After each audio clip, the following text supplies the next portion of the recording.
Mpendwa mtazamaji na msikilizaji, tunapozungumza juu ya maombi, maana yake ni kuzungumza na Mungu wa mbinguni.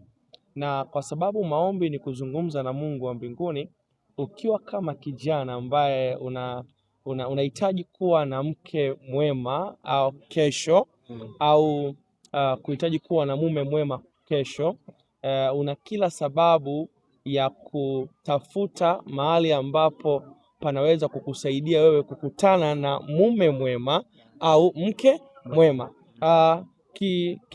Kiuhalisia, Mungu wa mbinguni hatupatii wachumba, lakini Bwana anatupatia wake watarajiwa walio wema na waume watarajiwa walio wema. Hapa sasa inatofautiana wewe ni kijana wa kiume au ni kijana wa kike, kwa sababu Biblia inaweka bayana ya kwamba mke mwema anatoka kwa Bwana. Hiyo imeisha hivyo. Anatokaje kwa Bwana? Si kwamba Bwana anakuletea umekaa hapa anakuja. Hapana, Bwana ametupatia utashi wa kuweza kutambua katika kuona, kufikiri na vitu vingine kama hivyo. Kwa hiyo jambo la msingi ni hili, ndugu mtangazaji na ndugu msikilizaji anayenitazama masaa haya.